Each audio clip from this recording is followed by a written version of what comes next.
Steps. This is a show where we chat with guest experts every single week to break down one question from a wide range of issues affecting performance athletes, anything from racism to gender inequities, sex abuse and prevention, nutrition, psychology, and science. We've got it all.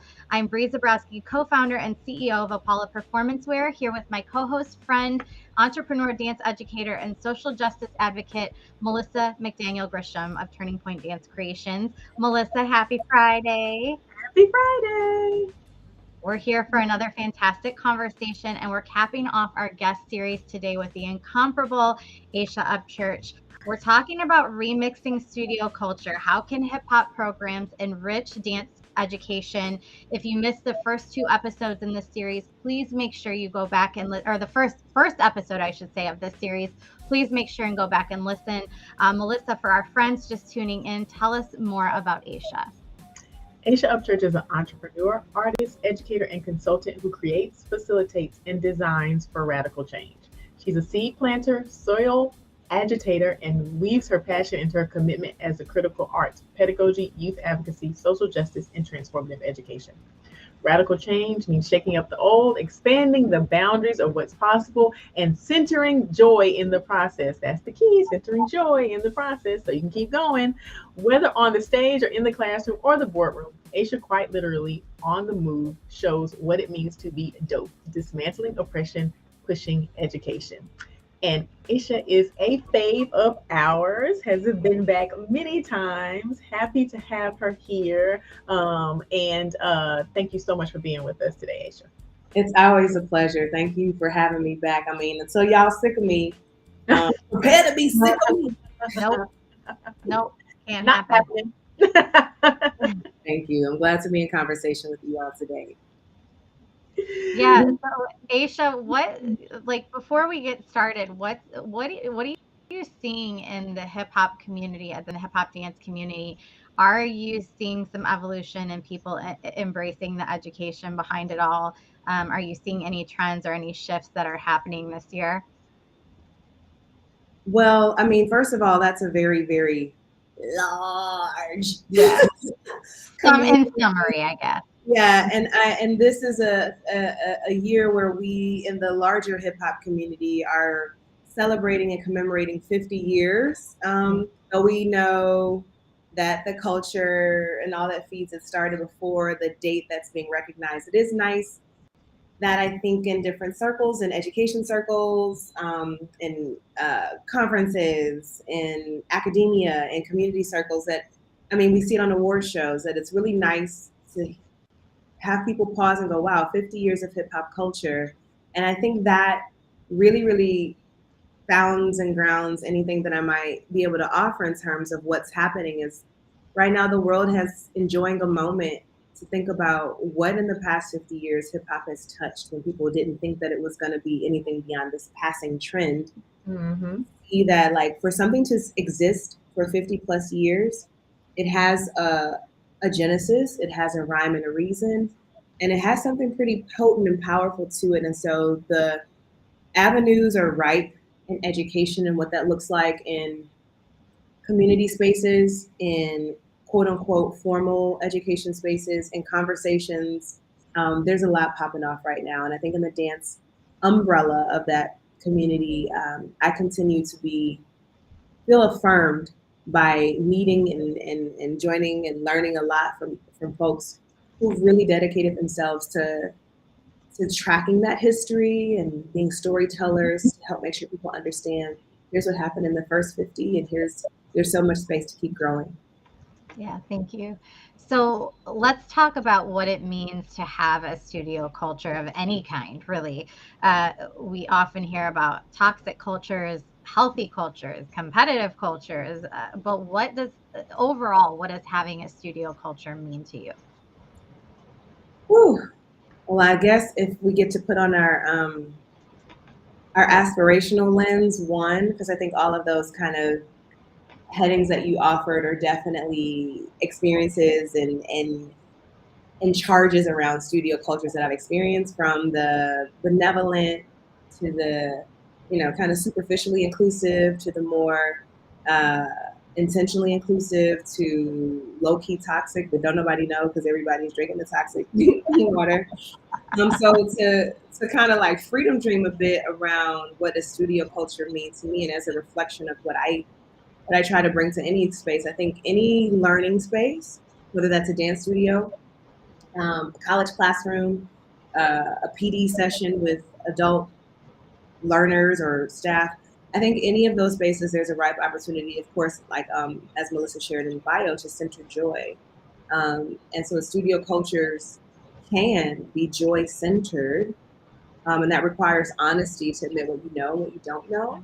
And I think a beautiful studio culture would be one where folks are intentional around being honest with students and staff around here's what we know, what we're offering, here's some blind spots, here's an intentional and strategic plan to address those blind spots versus just kind of fill them in with something. And so I think there's room for studio culture to be more honest. And in that, I think it really will open up more avenues for folks to experience the joy in their learning of the craft, but also appreciating that they are literally buying into, investing into, funding a space that has their well-being considered and not just like transactional. Oh, this thing is cool. You'll pay $50,000 for it. We'll take your time. So I think there's room right now, and in light of the conversations that you all are throwing out there, there's room for us to have more honest studio cultures. So that's a great segue into the next question, which is, how do you suggest someone begin to even assess what their studio culture is if they're out there listening and thinking, I don't know what my studio culture is. I have no idea. And coming from a very honest place, where do they even begin? I think any type of audit of where am I, what am I doing? Some folks you have to be willing to actually have an honest conversation with yourself, right? Like if I ran a studio and it reflected my interests and my quote unquote expertise, I have to have an honest conversation with self if I were leading that studio and go, have I been telling people that my dance studio offers everything? Or is the actual truth that I've been selective around what I offer? And whatever the answer to that is, can you sit with like, okay, actually, I haven't been offering everything. And I'm going to give myself and this organization permission to then be intentionally selective around what we offer to make sure that we have educators our teaching staff, our teaching artists, that their knowledge and development is being nurtured so that this specific thing that we're offering, we're doing it at our best level. And if you are being more broad, like, well, actually, we do cover a lot. Sitting with your dance instructors, sitting with yourself and going, do I know? Do I think I have some awareness of what my dance teachers know and are doing? Yeah, because I feel like often in dance, like we'll see people create environments based on what they think everybody wants or what they know. They'll just take what they know and kind of, spin that off or regurgitate that instead of really going, does this accurately and authentically represent what we do, who I am, where I want to go, and what I want to, put out to the world, right? So authenticity probably too. Yeah, I just mean like if I want to have a percussive dance studio, but I labeled my studio, all dances happen here, right? So people won't have a frame, but then they realize, oh, you just have tap, flamenco, clog-in, step. I might want to go, you know what? I had an intention, but in practice, I really should call it all stepping or all, noisy soul noise or whatever, because really I have a focus on this. And so folks can just, without judgment, right? Right. Ask yourself, like, what's on the table actually? Yeah. Yeah. I think that is key. And there's so many times where I walk into studios or I meet studios, I know of studios, and they're like, yes, we are nurturing and diverse, and we have all these wonderful things, and we're just kind to each other. You walk in, you're like, oh my gosh, this is a cat fight. Like, what in the world what? Like, I haven't even been here 5 minutes, and this is Yeah. nothing like what you're saying, or even more. And this gets into probably, I think it's probably a show that we've done before, actually, with Aisha. That you see these images on social media of children of all races and all backgrounds, and you see that we offer a wide range, and you go in and It's there's not that. absolutely no representation at the faculty level, no representation at the student level of what it is that you're putting out there. So that audit, that true audit, like you said, without judgment, of going, okay, I'm not walking the walk here. I'm talking, but I'm not walking the walk, I think is very, very important. Well, Um, and to expand on that too, like it can feel very disjointed when, the owner of a studio may have one vision, but then the educators that work at the studio that are the ones kind of executing in the classroom and all the things, they're not on the same page. And so there's also that studio culture with the best of intentions could be A, but the educators are portraying B, C, D, E, and F over here, right? So that's important too, I think. mhm. Yeah. Yeah, and then that's an opportunity. Like, listen, cat herding is nobody's friend. And cat herding means one, trying to wrangle adults' schedules to meet each other. And then two, the other side of cat herding is like honest conversations with adults who we set in our ways and we have all our best intentions. And it's like what it is a business. And businesses, unless you have an intentionally like collective leadership model, Yeah. if it's my studio, and I'm not saying in this like, conceited way, but like, listen, I started the thing, I hired you, here's our mission, here's the contract. I'm noticing there's some incongruence. Then we've got to have a call into the mat, come into the floor and see if for the love of what the mission is, can we get some congruency? Mm-hmm. If it's not, that's when you walk, I believe maybe that's when you walk into a cat fight situation because there's a mission on the wall, but you have a lot of folks who've not actually bought into it and are not Yeah. communicating what they're doing in their practice. And, sometimes, listen, and you've got to also, like, I know from experience, I've experienced, I feel like I was at a studio I love, but I noticed my teaching style. I noticed the way that I particularly thought about hip hop and street dance being represented in the studio wasn't necessarily in alignment with their Mm-hmm. bottom line. Mm-hmm. And I was like, I don't think everybody should be teaching this class. Mm-hmm. But y'all seem happy to let these people who don't train in this teach this stuff. Mm-hmm. So I can leave. And Right. that's fine. Right. Exactly. But But that's me going to leadership and going, I recognize incongruency. right. And that's just how Aisha rolls. If I realize it looked like a duck, but it smelled like peanut butter, I'm gonna talk to somebody about it. Right. Exactly. This is not a duck. This That's, is this isn't a duck, this is okay? peanut butter in the shape of So before we jump into the meat of the topic, I want to get a clear understanding of, because we're going to talk about hip hop programs. What do you consider a program? Because I think some people fail to think about the long game. Like when they're deciding if they want to offer a hip hop class, that should be the basis for eventually offering a hip hop program. Well, Like, they are not the same. Class and yeah, program are not the class same. and Just because program you have hip hop classes doesn't mean you have a hip hop program. right, Right. exactly, exactly. It doesn't mean the same thing. But I guess I want to hear your thoughts on encouraging people to understand that if you can't start where you can, if you can only offer a class right now, offer it in a way that it can be built upon in an authentic way. Is that something you would suggest, or would you say, okay, you have to build a whole curriculum and you have to be ready to throw the whole program in immediately, or would you, Or don't do it. or don't Or do don't it? do it. Yeah. Honestly, I think it's a little, this goes back to the honesty self check, right? I think it's some hybrid of all of those things based on your honesty.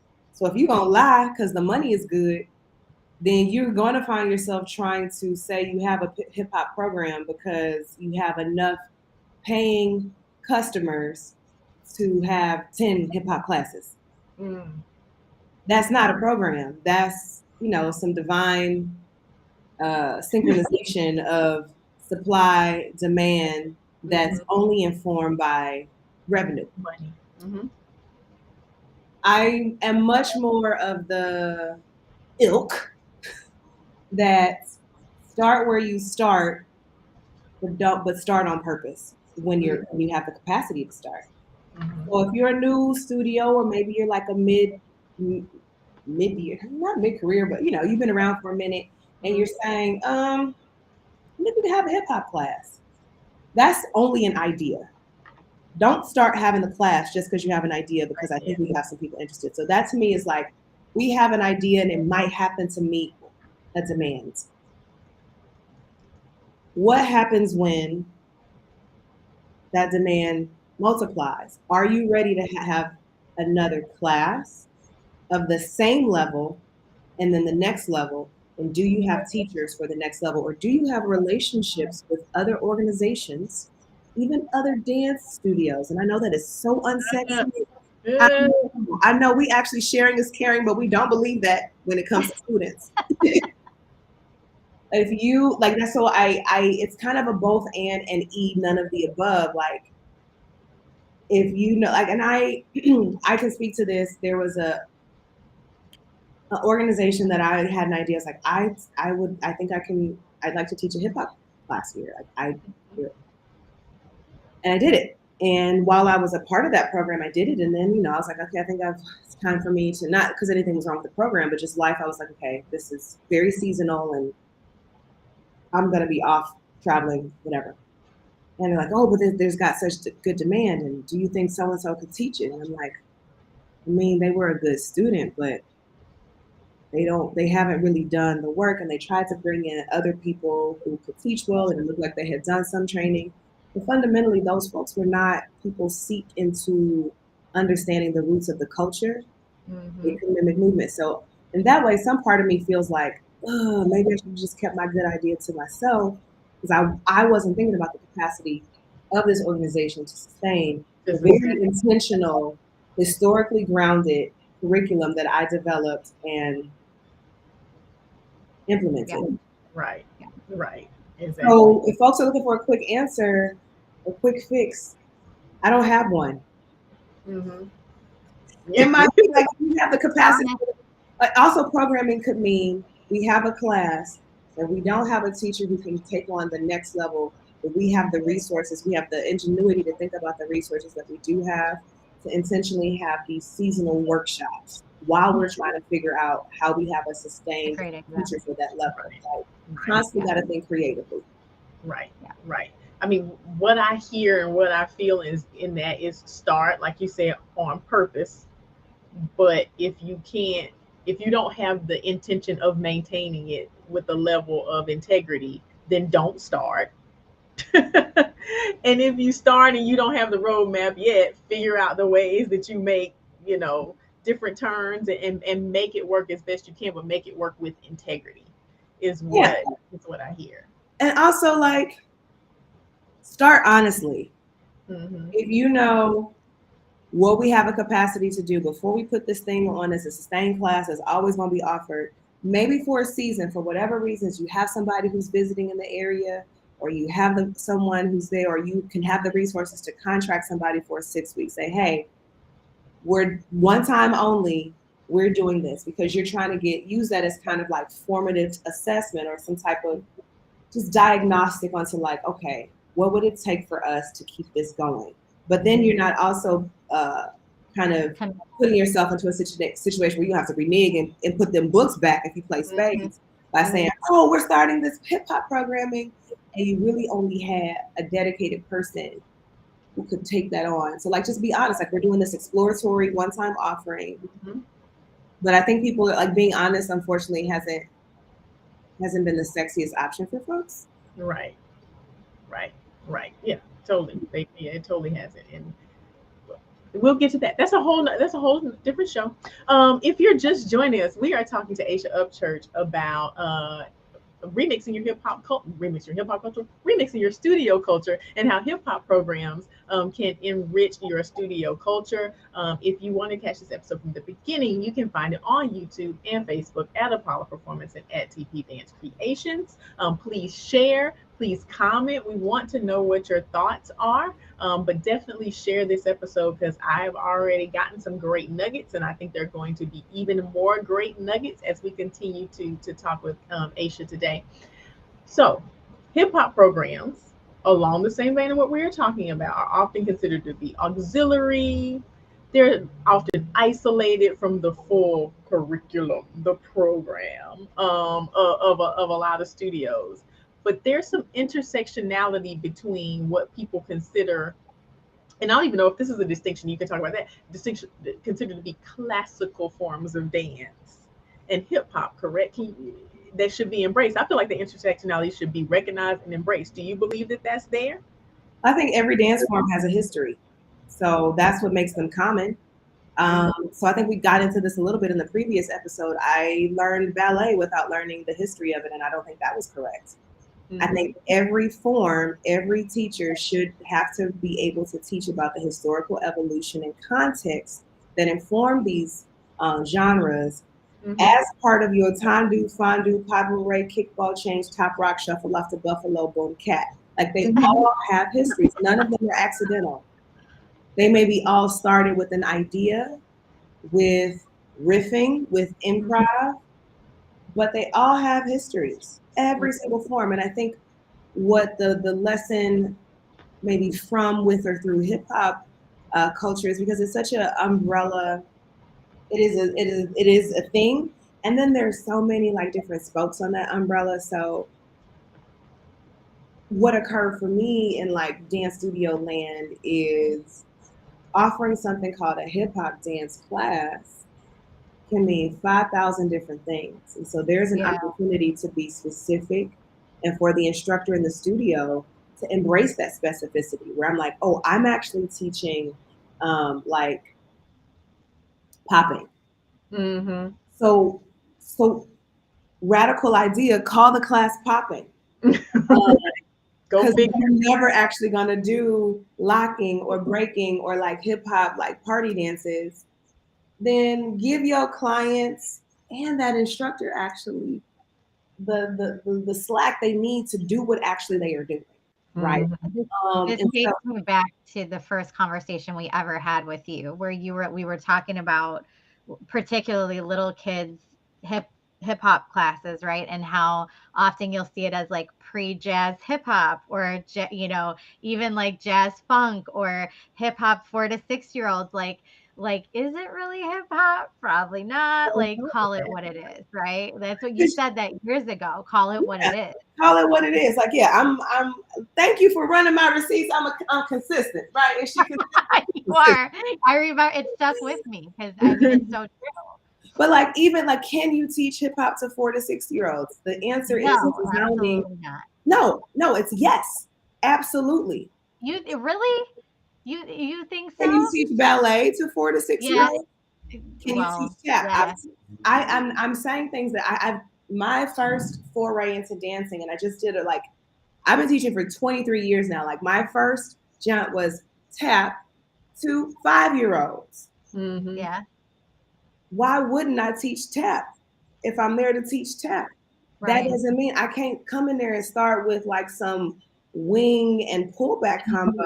And I can get 5-year-olds to that skill. It means my understanding of how to design a dance class that is developmentally appropriate, that represents the form, and allows for people to have fun means I teach a certain speed, I teach a certain way. So absolutely, you can teach 4 to 6-year-olds hip hop. You can teach them popping, you can teach them locking, you can teach them break. I know friends who have studios that are specific in that they are oriented around hip hop and street dance styles only. So under that, they can go, here's our popping program, here's our locking program, here's our house program, here's our breaking. And they have from what I call ankle biters. That's when people are so little and young, they closer to your ankles than your earlobes, to all the way to like, Big Mama Auntie now. So when you give yourself the leeway to be specific and understand that every single form has a rhyme, reason, a how, a technique, a oral, and now codified history, you can teach it, but teach it. Teach it. Don't teach what's the trending concept. Teach Mhm. it. Because then that student doesn't have to do the hard thing. And then here's what happens with studio culture versus like conservatory culture, right? Because then like conservatory, like specialized teachers feel like, or actually sometimes have to do a lot of facilitating and unlearning. Mm. Because sometimes in studio, what was trendy and cool and got money and got to have whatever label wasn't the thing. And so now there's resentment. I've experienced that resentment of local studios to other folks who are, so like just teach the thing. Mm-hmm. Yeah. Yeah. Or don't call it the thing. And that was your point. Like just call it whatever. Like if you're creative like movement, that's it's really what you're doing. Because I've done that. Listen, we are not doing any particular style. We're just trying to help people move, not have no temper tantrum, not have no accident, like dancing to some fun music, right? And dance for 45 minutes. You do it. Standing on our dot and not asking to go to the bathroom. That's what we're doing. That's what we're doing. And if you're playing hip hop music while you're facilitating creative dance, you are still doing a creative movement class. You're not teaching hip hop. If I have classical music while I'm facilitating creative movement, I'm still teaching creative movement. I'm not teaching ballet. Right. Aha. That is key, because I do think a lot of people go, oh, I'm just going to throw on this hip hop music. And then now we have a hip hop class. And I also think, to your point about age levels and, can you teach little ones hip hop? You can do it. However, people fail to realize that there is a pedagogy that goes with there's levels to this, man. Right, exactly. You don't start here there, but I think that we realize that in ballet, we realize that in tap, and have not yet realized that in hip hop. And hopefully it is coming, hopefully, very soon. I want to get to my next question though, because I think this is a very loaded one. We can just go ahead and drop it all. So right now, I've been seeing it, and I don't know why it's popping up more now. It's always been a question, but for some reason right now it's really hot on social media. Dance educators and social media world are challenging this long-standing narrative that ballet is the foundation of dance. And there are people, look at your eyes. There are people who are like, feels about this. They're bringing out the claws, and they're like, absolutely not. I feel like that idea that ballet is the foundation of all dances is connected to the erasure of ethnic dance cultures that existed long before ballet. Period. And we could probably do a whole season on that. But what are your thoughts and your words to the people who are like, ballet is the foundation of all dance? It's not. Historically, it's not. Factually, it is not. It literally is not. Do we need to do a lesson on ballet history, when it started, who started that? It was King Louis and the 14th and his obsession, dancing in heels at the court. 1700. You mean to tell me before 1700, nobody else on the planet was dancing? Factually, codified, not true. Right. But so I think that's actually not. Yeah, but I think that's the problem, right? Is like you have one instructor that said that to their student, and those students get bigger or older, and then they start teaching and they say that because that's what they heard from their, like, there is no real like governing body or institution to really like provide the facts. And so we're leaving it up to all these individual instructors who pick and choose where they're getting their information. And that is getting spewed out to the next generation of dancers, and it just cycle and repeat, right? So yeah, which is really, at this point, if we can just be real frank on a Friday, I love alliteration.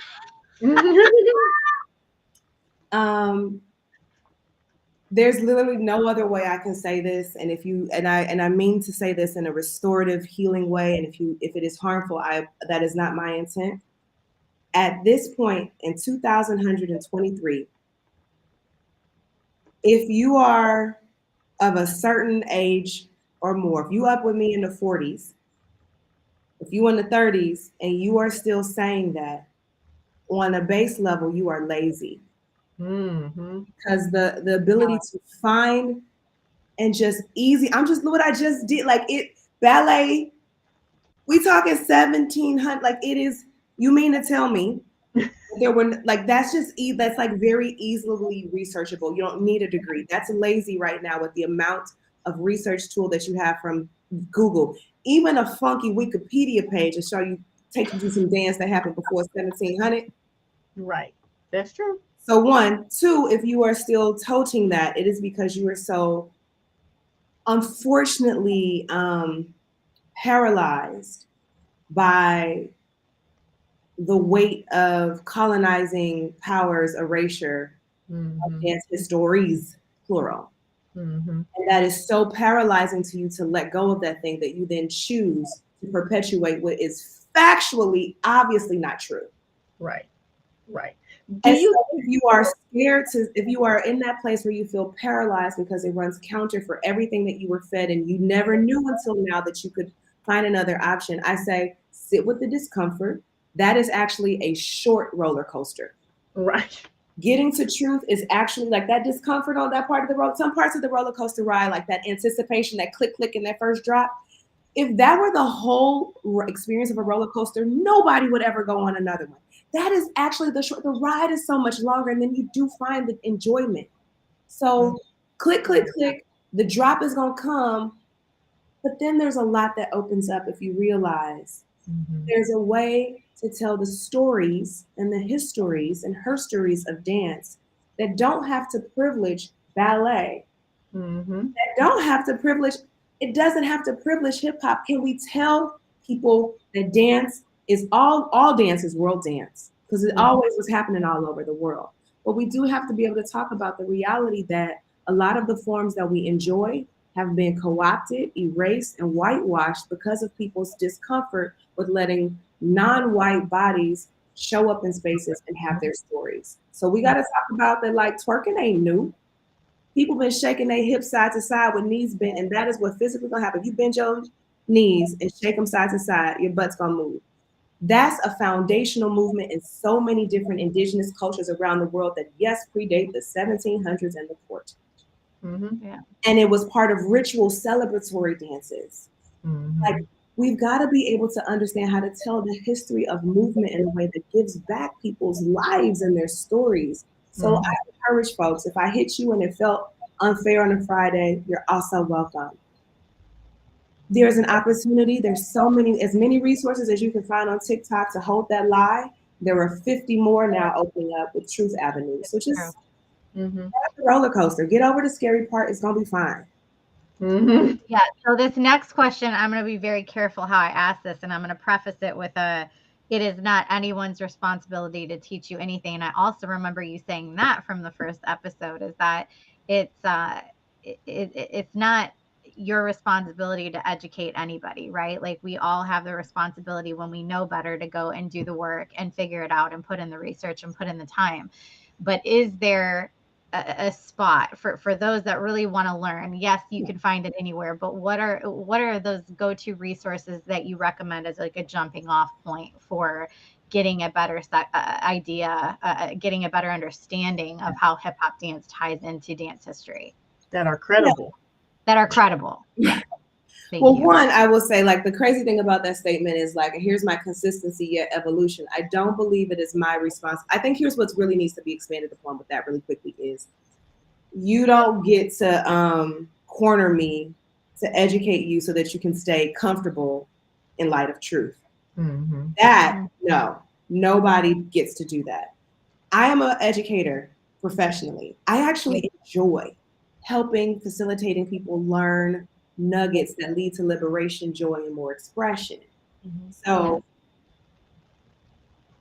I am one person who does workshops, who does PDs.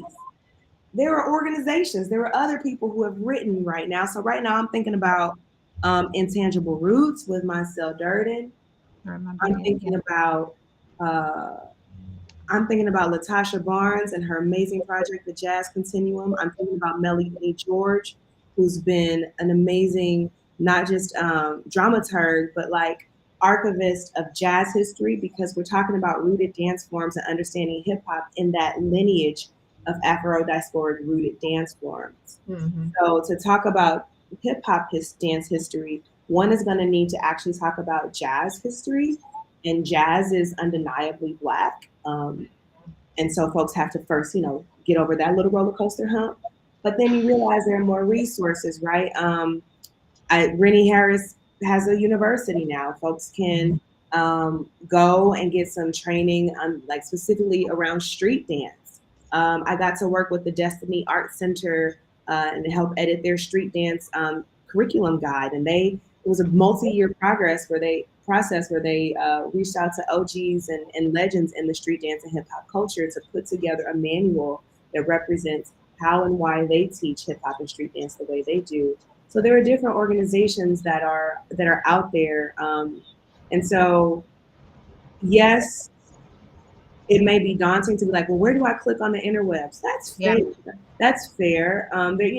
I think there are big dance conferences. I think about like IABD. Like, there's so many different type of dance conferences where folks can go.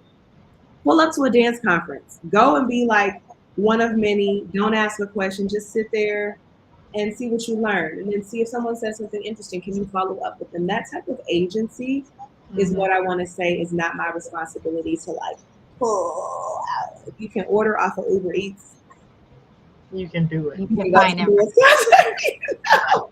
It's Yeah. true. Can't, It's true. can't force the agency, but I don't mind when I'm in that professional role to help facilitate, like, people understand. I love teaching people about the roots of hip hop. I absolutely love it. But not on some like, hey sis, can you make me comfortable? Because I just learned that I ain't supposed to be doing this right. So I'm here for what you want to say, but honestly, I'm just gonna keep saying things that keep me stuck in this place where I don't have to change. No, hard pass. Yeah, and like, how can I do the least amount of work possible? Just tell me what I need to know, and I'll spit that back out, and we're good. Right. I check that box. Yeah, thank you, Aisha. So we're chatting today with Aisha Upchurch, and this is our second episode in her guest series. We're talking today about remixing studio culture. How can hip hop programs enrich dance education?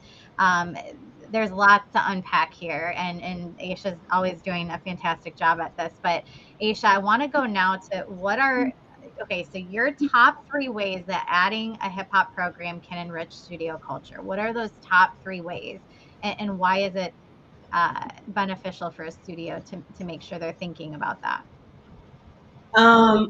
So I think kind of pre-step one is, again, back to our earlier question.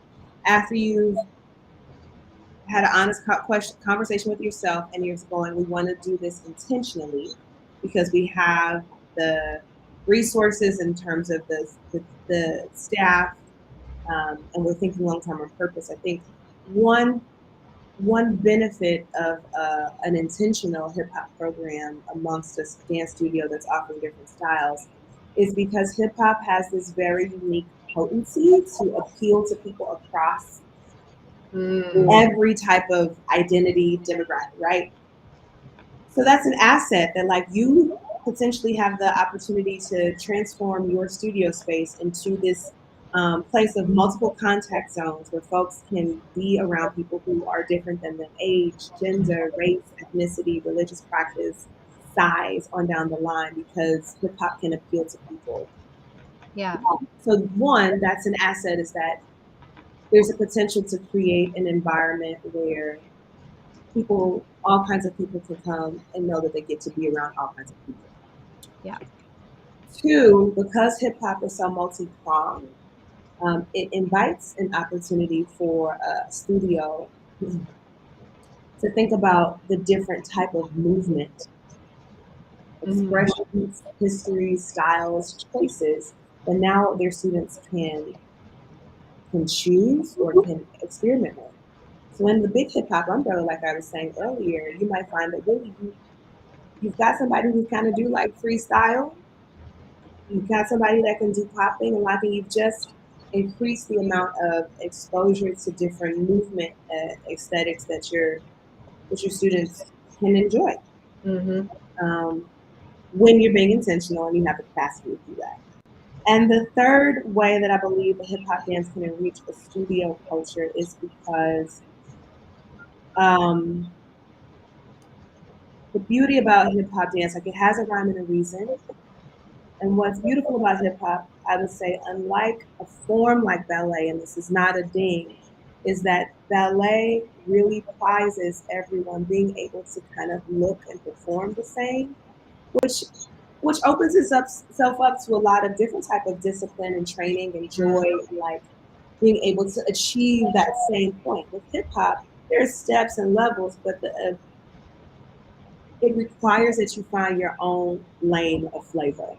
Mm-hmm. And so I think that's an asset because it means you can have multiple teachers teaching the same class, but offering a different style and take, which is going to help the students then try to figure out their style, their Mm-hmm. individuality, which bleeds into, in a lovely way, who are you as a human?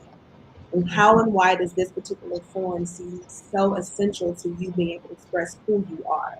Mm-hmm. And so when we get beyond looking at the cash cow of it, and thinking about these beautiful components of hip hop dance culture and what they could bring to a studio culture, it is really a beautiful opportunity for us to actually have an honest conversation about your capacity and intentions. Right, right.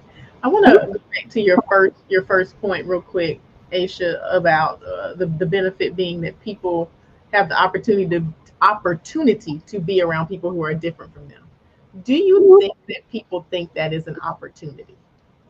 Because there are a lot of people who feel like being around people who are different than them is not necessarily an opportunity, but a annoyance or a hindrance. Yeah, there are some studies that say like actually having a diversified like staff makes getting to consensus harder.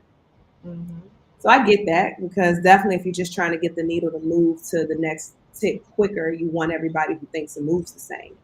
Mm-hmm. But the beauty that we miss, particularly around the beauty that because the arts don't operate like a corporation, and thank God, the arts require so much individualized expression. It requires you to be able to listen to self around other people, taking information. And these are skills and assets that show up in so many different facets of life that regardless if someone sees it as an annoyance or a hindrance, it is always an opportunity. Mm-hmm. There are people, I mean, listen, I get to travel the world and be with people that I don't share a language with because of hip hop. And that is not some pithy, PSA, save the world statement. That is my actual truth. Mm-hmm.